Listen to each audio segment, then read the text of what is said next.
춘설야담에 방문해 주셔서 감사합니다. 구독과 좋아요는 큰 힘이 됩니다. 그럼 이야기 시작하겠습니다.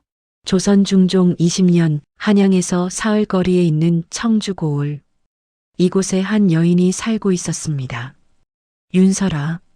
28의 나이, 아직 젊은 편이었지만 그녀의 이름 앞에는 늘 무거운 수식어가 따라다녔습니다. 정절 부인, 팔도에서 가장 완벽한 며느리, 살아있는 연려의 표본, 단 한 번도 집 밖을 함부로 나선 적 없는 여인. 마을 사람들은 감탄했습니다. 저 부인은 살아있는 열여상이야. 임금님께서도 아실 정도래. 우리 며느리도 저렇게만 해준다면.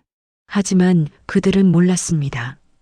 설아가 매일 밤 이불 속에서 소리 없이 울고 있다는 것을, 완벽한 며느리라는 가면 뒤에서 천천히 죽어가고 있다는 것을. 설아의 남편 강진호는 승정원 주서를 지내는 촉망받는 관료였습니다. 그는 야심가였습니다. 자신의 명예와 출세를 위해서라면 무엇이든 할 수 있는 사람. 결혼 첫날 밤, 그는 설아를 이불에 눕히지도 않고 차갑게 말했습니다. 부인, 잘 들으시오. 그대는 이제 강씨 가문의 며느리요. 나의 소유물이요. 한치의 흠도 없이 행동하시오. 그대의 실수 하나가 내 출세를 망칠 수 있소. 사랑의 말은 없었습니다. 포옹도 입맞춤도 없었습니다. 다만 명예라는 단어만이 그녀의 목을 조였습니다. 설아는 그날 밤 처음으로 깨달았습니다. 아, 나는 사람이 아니구나. 나는 이 남자의 장식품일 뿐이구나. 결혼 7년째 되던 해봄, 강진호는 임금의 명으로 의주 감찰사로 부임하게 되었습니다. 떠나기 전날 밤 그는 설아를 불렀습니다. 부인, 네, 서방님. 내가 3년간 의주에 있을 것이오. 그 동안 더욱더 조심하시오. 진호가 설아의 턱을 거칠게 움켜쥐었습니다. 한양의 모든 사대부 부인들이 그대를 보고 있소. 단 한 번의 실수도 용납하지 않겠소. 만약 그대가 우리 집안에 먹칠한다면 그가 음산하게 웃었습니다. 그대뿐만 아니라 그대 친정 식구들까지 모두 파멸시키겠소. 설아는 온몸이 얼어붙었습니다. 협박이었습니다. 남편이 아내를 협박하고 있는 것이었습니다. 그렇게 남편은 떠났습니다. 설아는 혼자 남았습니다. 큰 한옥 안에서, 감옥 같은 집안에서 정절 부인이라는 족쇄를 차고 그녀는 매일 같은 생각을 했습니다. 차라리 죽는 게 낫지 않을까. 그해 4월 진달래가 지고 매화가 필 무렵이었습니다. 설아는 하루하루를 죽은 듯이 살았습니다. 새벽에 일어나 시부모님께 문안을 드리고 낮에는 바느질을 하고 저녁에는 경서를 읽었습니다. 하지만 그 무료함 속에서 그녀에게는 단 하나의 탈출구가 있었습니다. 그림. 설아는 뛰어난 화가였습니다. 특히 매화를 그릴 때만큼은 숨을 쉴 수 있었습니다. 집 앞마당 한쪽에는 100년은 좋기 넘은 매화나무가 서 있었습니다. 그 나무의 굵은 가지 하나가 담장을 넘어 옆집 마당까지 뻗어 있었습니다. 그 옆집에는 김민재라는 청년이 살고 있었습니다. 31살 가난한 선비 집안 출신. 과거에 3번 낙방했지만 글씨와 그림에는 남다른 재능이 있었습니다. 어느 날 오후였습니다. 설아가 마당에서 매화를 그리고 있었습니다. 햇살이 따스했고 봄바람이 불었습니다. 바로 그때 담장 너머에서 낯선 목소리가 들려왔습니다. 참으로 아름다운 필치이십니다. 설아는 깜짝 놀라 붓을 떨어뜨렸습니다. 심장이 쿵쾅거렸습니다. 누구십니까? 송구합니다. 옆집에 사는 김민재라 합니다. 담장 틈으로 부인께서 그리시는 그림이 보였는데 제 발이 저절로 멈춰버렸습니다. 설아는 얼굴이 새빨개졌습니다. 죄송합니다. 제가 너무 담장 가까이에서. 아닙니다. 김민재의 목소리에 급한 기색이 묻어났습니다. 제가 신뢰를 했습니다. 하지만 부인의 그림에는 혼이 담겨 있습니다. 설아는 가슴이 철렁했습니다. 혼이 담겨 있다.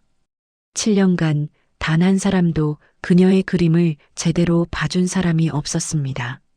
남편은 여자가 그림은 무슨 그림이요 하며 비웃었고, 시부모는 쓸데없는 짓 말고 바느질이나 하라 했으며, 마을 사람들은 정절 부인답게 얌전하시네 하고는 관심도 없었습니다. 하지만 이 낯선 남자는 그녀의 그림에서 혼을 보았다고 했습니다. 부인, 김민재가 조심스럽게 말을 이었습니다. 혹시 실례가 아니라면 매화 가지 끝을 조금만 더 위로 꺾어 보시겠습니까? 바람에 날리는 듯한 느낌이 더 살아날 것 같습니다. 설아는 멈칫했습니다. 그리고 붓을 들었습니다. 김민재가 말한 대로 가지 끝을 위로 꺾었습니다. 놀라운 일이 벌어졌습니다. 그림이 살아났습니다. 설아는 믿을 수 없다는 표정으로 그림을 바라보았습니다. 이게 어떻게 부인께서는 천재이십니다. 다만 아무도 가르쳐 주지 않았을 뿐입니다. 설아는 담장을 바라보았습니다. 나무 틈 사이로 한 남자의 그림자가 어렴풋이 보였습니다. 감사합니다. 선비님, 아닙니다. 제가 감사할 일입니다. 이렇게 아름다운 그림을 보게 되어서 침묵이 흘렀습니다. 하지만 그 침묵은 이상하게도 불편하지 않았습니다. 그날 이후 두 사람은 담장을 사이에 두고 이야기를 나누게 되었습니다. 처음에는 그림 이야기였습니다. 부인, 이 난초는 너무 단정합니다. 난초는 본래 야성을 품고 있는 꽃입니다. 조금 더 자유롭게 그려보십시오. 하지만 단정해야 하지 않습니까? 왜요? 저는 정절 부인이니까요. 김민재는 한참을 말이 없었습니다. 그러다 조심스럽게 물었습니다. 부인은 그 이름이 행복하십니까? 설아는 붓을 멈췄습니다. 무슨 말씀이신지 정절 부인이라는 이름 말입니다. 그 이름이 부인을 행복하게 합니까? 설아는 대답할 수 없었습니다. 그로부터 한 달이 흘렀습니다. 두 사람의 대화는 점점 깊어졌습니다. 그림에서 시작된 대화는 시가 되었고, 시는 삶이 되었으며, 삶은 결국 영혼의 교감이 되었습니다. 어느 날 저녁이었습니다. 설아가 담장 너머로 조심스럽게 물었습니다. 선비님은 왜 과거에 떨어지셨습니까? 제가 썼던 글이 너무 솔직했답니다. 솔직하다니요? 저는 백성이 굶주리는 것은 탐관오리 때문이라고 썼습니다. 하지만 시험관들은 백성이 게을러서라고 쓰길 원했죠. 설아는 가슴이 뛰었습니다. 이 사람은 진실을 말하는 사람이구나. 부인은 행복하십니까? 김민재가 갑자기 물었습니다. 설아는 긴 침묵 끝에 대답했습니다. 저는 모르겠습니다. 행복이 무엇인지조차 모르겠습니다. 저는 그저 정절 부인으로 살아야 합니다. 행복한지 불행한지는 중요하지 않습니다. 그녀의 목소리가 떨렸습니다. 선비님, 저는 사람인가요? 아니면 인형인가요? 담장 너머에서 김민재의 긴 한숨이 들려왔습니다. 부인은 인형이 아닙니다. 부인은 살아있는 사람입니다. 울고, 웃고, 행복할 권리가 있는 사람입니다. 그 순간 설아의 눈에서 눈물이 주르륵 흘러내렸습니다.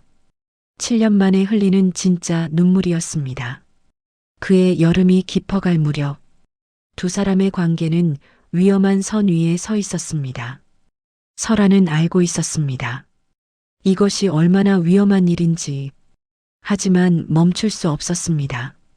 김민재와의 대화는 그녀에게 유일한 숨구멍이었습니다. 그와 이야기하는 시간만큼은 그녀도 한 명의 인간이 될 수 있었습니다. 7월의 어느 밤이었습니다. 장맛비가 억수같이 쏟아졌습니다. 설아는 잠을 이루지 못하고 마당으로 나왔습니다. 매화나무 아래에 서서 빗소리를 듣고 있었습니다. 바로 그때 부인, 담장 너머에서 급한 목소리가 들려왔습니다. 비를 맞으시면 안 됩니다. 선비님, 이 밤에 어찌 저도 잠을 이룰 수 없어서. 침묵이 흘렀습니다. 빗소리만이 둘 사이를 가득 채웠습니다. 그리고 김민재가 담장을 넘었습니다. 설아는 숨이 멎었습니다. 선비님, 안 됩니다. 부인, 김민재가 천천히 다가왔습니다. 빗물이 그의 얼굴을 타고 흘러내렸습니다. 부인, 저는 더 이상 참을 수가 없습니다. 안 됩니다. 돌아가십시오. 설아가 뒷걸음질 쳤습니다. 하지만 매화나무가 그녀의 등을 막았습니다. 부인, 김민재가 그녀의 손을 잡았습니다. 부인은 행복할 자격이 있습니다. 사랑받을 자격이 있습니다. 안 돼요. 저는 유부녀예요. 저도 압니다. 이것이 죄라는 것을. 하지만 부인을 이대로 두는 것 역시 죄입니다. 빗물인지 눈물인지 모를 것이 설아의 뺨을 타고 흘러내렸습니다. 선비님, 부인, 두 사람의 눈이 마주쳤습니다. 천둥이 쳤습니다. 번개가 하늘을 갈랐습니다. 그리고 금기가 깨졌습니다. 그날 밤 이후 두 사람은 돌아갈 수 없는 강을 건넜습니다. 그들은 매화나무 아래에서 몇 번 더 만났습니다. 죄의식에 시달리면서도 멈출 수 없었습니다. 설아는 평생 처음으로 한 여자로서, 한 인간으로서의 행복을 느꼈습니다. 그녀는 비로소 살아있음을 느꼈습니다.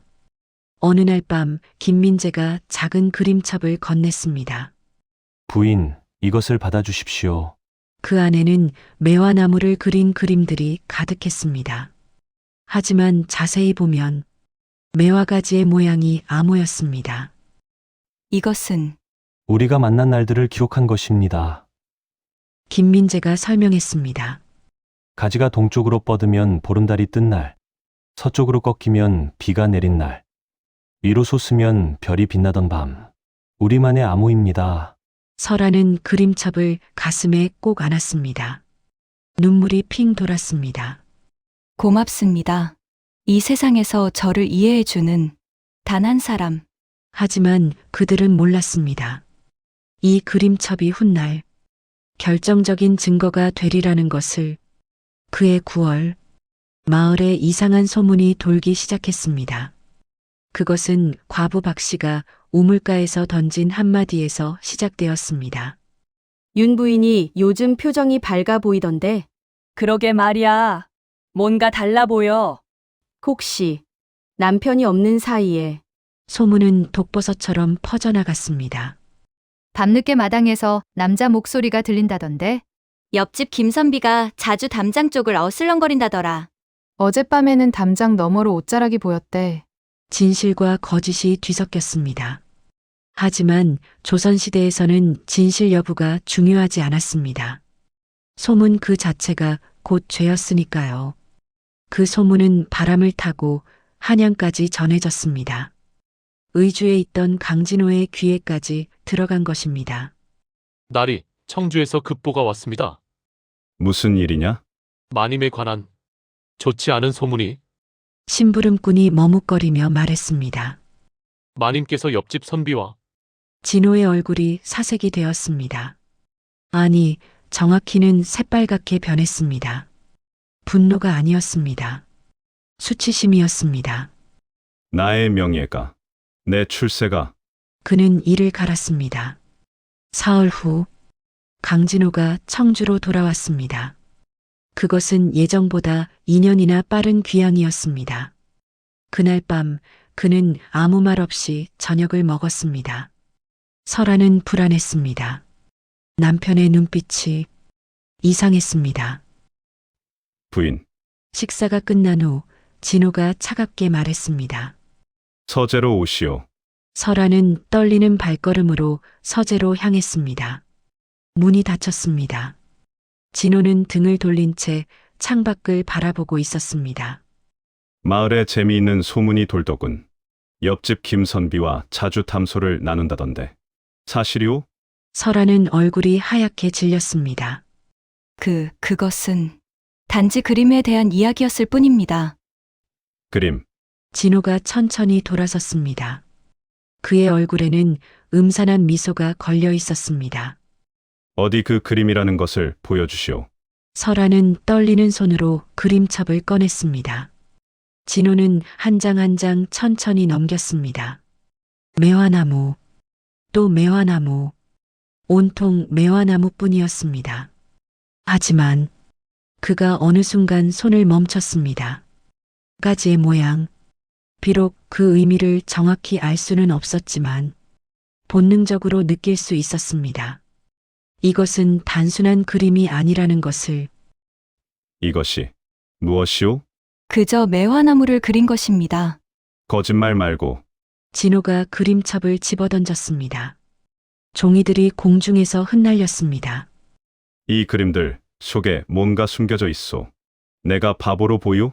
그가 설아의 팔을 거칠게 움켜잡았습니다. 말해. 김서방과 무슨 짓을 한 거요? 아무것도 하지 않았습니다. 거짓말. 찰싹 뺨을 맞은 설아가 바닥에 쓰러졌습니다. 진호는 피식 웃었습니다. 좋소. 말하고 싶지 않다면 내가 직접 확인하겠소. 그날 밤 진호는 심부름꾼을 보냈습니다. 김선비의 집을 샅샅이 뒤져라. 모든 이상한 것이 있으면 가져오고. 다음 날 새벽 충격적인 보고가 들어왔습니다. 날이 찾았습니다. 심부름꾼이 또 다른 그림첩을 들고 왔습니다. 김선비의 방에서 마님의 것과 똑같은 그림첩이 발견되었습니다. 진호는 그림첩을 펼쳤습니다. 설아의 것과 완벽하게 일치하는 그림들, 매화가지의 각도까지 정확히 같았습니다. 결정적인 증거였습니다. 진호는 온몸이 떨렸습니다. 분노가 아니었습니다. 치욕이었습니다. 나의 아내가, 내 명예가. 그는 이를 갈며 중얼거렸습니다. 좋아. 이제 끝장을 내주지. 그날 밤 달도 없는 칠흑 같은 어둠 속 진호는 김민재를 은밀히 불러냈습니다.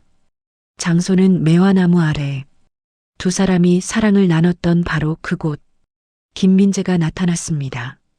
그는 이미 모든 것을 각오한 표정이었습니다. 강나리, 진호는 말없이 그를 바라보았습니다. 달빛도 없는 밤, 두 남자가 매화나무 아래에서 마주 섰습니다. 김선비. 그대가 내 아내와 무슨 짓을 했는지 나는 다 알고 있소. 김민재는 고개를 들었습니다. 나리, 저는 변명은 필요 없소. 진호가 그림첩 2권을 꺼내 들었습니다. 이것이 증거요. 이것만 있으면 그대를 간통죄로 고발할 수 있소. 그대는 곤장을 맞고 죽을 것이고 내 아내 역시 거리에서 돌에 맞아 죽을 것이오. 김민재의 얼굴이 창백해졌습니다. 그리고 그대 가족들도 모두 노비로 팔려갈 것이오. 그것이 조선의 법이오. 하지만 진호가 한 걸음 다가섰습니다. 나는 그대에게 거래를 제안하겠소. 무슨 거래? 그대가 모든 죄를 뒤집어쓰고 조용히 사라지시오. 김민재는 믿을 수 없다는 표정으로 진호를 바라보았습니다. 무슨 말씀을? 스스로 목숨을 끊으시오. 진호의 목소리는 차가웠습니다. 마치 얼음처럼. 그리고 재물을 훔치려다 발각되어 자결했다는 거짓 소문을 남기시오. 그러면 내 아내의 명예는 지켜질 것이오. 저더러 죽으라는 말씀입니까? 그것이 설화를 살리는 유일한 방법이오. 진호가 비웃었습니다. 그대도 그녀를 사랑한다면 그녀의 명예를 지켜주시오. 아니면 그가 그림첩을 흔들었습니다. 내일 아침 이것을 관가에 제출하겠소. 그러면 그녀는 거리에서 수모를 당할 것이오. 그것이 간통한 여자의 최후요. 김민재는 무릎이 꺾였습니다. 나리, 제발. 선택하시오. 시간이 얼마 없소. 진호는 그림첩을 땅에 던지고 돌아섰습니다. 김민재는 그 자리에 주저앉아 밤새도록 울었습니다. 하늘을 보았습니다. 별도 없었습니다. 매화나무를 보았습니다. 그와 설아의 추억이 서린 나무. 부인, 미안합니다. 제가 부인을 지켜드리지 못했습니다. 사흘 밤낮을 고민한 끝 김민재는 결심했습니다. 9월 15일 추석 전날 밤 그는 하얀 수의를 입었습니다. 그리고 매화나무 아래로 갔습니다. 달이 밝았습니다. 보름달이 환하게 매화나무를 비췄습니다. 그는 나무에 밧줄을 걸었습니다. 마지막으로 설아의 방을 바라보았습니다. 창문 너머로 촛불이 흔들리고 있었습니다. 부인, 그의 목소리가 바람에 실려 날아갔습니다. 용서하십시오. 제가 부인을 지키지 못했습니다. 그는 천천히 고개를 들이밀었습니다.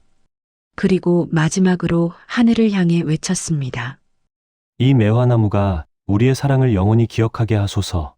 우리에게 족쇄를 채운 자에게, 명예라는 이름으로 사랑을 짓밟은 자에게 하늘의 천벌이 내릴지어다. 이 나무는 이제부터 저주의 나무가 되리니 명예를 위해 인간을 희생시키는 자는 모두 이 나무 아래에서 영원히 고통받으리라. 그의 목소리는 밤하늘을 가르며 메아리쳤습니다. 그리고 그는 발판을 걷어찼습니다. 바로 그 순간 매화나무가 흔들렸습니다. 맑은 하늘에서 갑자기 천둥이 쳤습니다. 나무 밑동에서 붉은 액체가 스며나왔습니다. 마치 피처럼. 다음날 새벽 하인의 비명이 마을을 깨웠습니다. 사람이 죽었습니다. 마을 사람들이 우르르 몰려왔습니다. 매화나무 아래 김민재가 목을 매달고 있었습니다. 그런데 이상한 점이 있었습니다. 매화나무 주변의 흙이 핏빛으로 물들어 있었습니다. 이게 무슨, 어젯밤 천둥 소리 들었지? 그러고 보니 맑은 하늘에 천둥이. 사람들은 수군거렸습니다. 강진호가 나타났습니다. 그는 슬픔에 찬 표정을 지었습니다. 이런 불쌍한 사람. 무슨 일입니까? 날이 이 사람이 우리 집에 도둑질을 하러 들어왔다가 부인께서 소리를 지르시자 놀라서 스스로 목숨을 끊은 것 같소. 아니, 저런! 정말 나쁜 놈이군. 윤 부인께서 얼마나 놀라셨겠소. 사람들은 모두 설아를 동정했습니다. 아무도 진실을 몰랐습니다. 하지만 한 가지, 모두가 이상하게 여기는 것이 있었습니다. 매화나무 주변의 핏빛 흙, 그리고 나무에서 풍기는 묘한 기운. 그날 밤, 설아는 방에서 소리 없이 울고 있었습니다. 창문 너머로 매화나무가 보였습니다. 그 아래에서 그가 죽었습니다. 그녀를 지키기 위해. 선비님, 미안해요. 그녀는 피를 토하듯 울었습니다. 하지만 아무도 듣지 못했습니다. 한 달 후 강진호는 거짓을 고해 정절 부인이 도둑을 물리친 공로로 아내 윤설아의 정문을 조정으로부터 받아냈습니다. 마을 입구에 세워진 홍살문 아래 사람들은 윤설아를 살아있는 연려상이라 환호했습니다. 하지만 진실은 달랐습니다. 그 후 1년, 설아는 점점 미쳐갔습니다. 그녀는 매일 밤 매화나무 아래로 나가 제가 죽인 거예요. 라며 흐느꼈고 강진호는 그런 아내를 냉담하게 바라볼 뿐이었습니다. 2년째 되던 해봄, 설아는 완전히 말을 잃고 오직 매화나무만을 바라보았습니다. 4월 15일 매화가 만개한 날, 설아가 사라졌습니다. 다음 날 새벽, 카인들은 김민재와 똑같은 방식으로 똑같은 장소인 매화나무 아래에 목을 맨 설아를 발견했습니다. 놀랍게도 그녀의 입가에는 해방된 듯한 미소가 걸려 있었습니다. 더욱 기이한 것은 매화나무였습니다. 어제까지만 해도 하얗던 꽃잎이 하룻밤 사이에 모두 핏빛으로 붉게 물들어 있었습니다. 마을 사람들은 공포에 떨었습니다. 저주다. 매화나무에 저주가 걸렸어. 하지만 강진호는 아내의 죽음마저 병으로 인한 서거라 속여 진실을 묻었습니다. 그러나 그날 밤부터 기이한 일이 벌어지기 시작했습니다. 진호는 매화나무에서 들려오는 당신 때문에 라는 환청과 나무가 끼익대는 소리 때문에 잠들 수 없었습니다. 한 달 후 그는 나무를 베어버리려 했으나 맑은 하늘에서 떨어진 벼락이 도끼를 든 하인을 쓰러뜨렸습니다. 매화나무는 이제 누구도 건드릴 수 없는 저주의 상징이 되었습니다. 그로부터 3년 후 강진호는 한양에서 벼슬을 하다가 결국 발광했습니다. 그는 거리를 헤매며 피가, 꽃잎에서 피가 떨어진다. 부인, 김선비. 라 소리쳤고 관직에서 쫓겨나 청주 집으로 돌아왔습니다. 그날 밤 진호는 매화나무 아래에서 설아와 김민재의 환영을 보았습니다.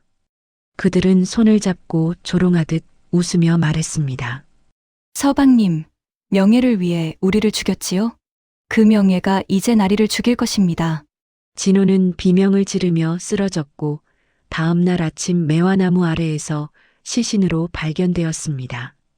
그는 공포에 질린 채 죽어 있었으며 더욱 충격적인 것은 그의 입과 코에서 핏빛 매화꽃잎이 쏟아져 나왔다는 사실이었습니다.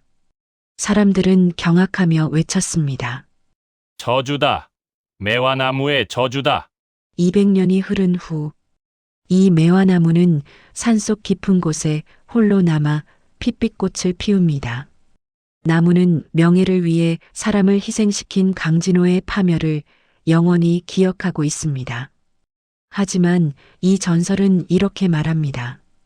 윤설아와 김민재는 시대의 금기를 깬 불륜의 죄인이었지만 그들이 목숨을 바쳐 남편의 족쇄로부터 벗어난 행위는 억압된 영혼이 마침내 자유를 쟁취한 비극적인 승리였다고. 교훈 죄의 경중과 천벌. 이 야담은 세 사람이 각기 다른 죄를 지었음을 보여줍니다. 윤설아와 김민재는 유부녀와 총각으로서 불륜이라는 명백한 죄를 저질러 스스로를 파멸시켰고 강진호는 그의 아내를 소유물로 여겼으며 자신의 명예와 야심을 위해 두 사람의 목숨을 앗아갔습니다. 하늘이 내린 천벌은 가장 무거운 죄, 즉 인간의 존엄성과 사랑을 짓밟은 자에게 돌아갔습니다. 오늘날에도 명예와 체면이라는 족쇄가 누군가를 희생시키고 있지 않은지 돌아봐야 합니다.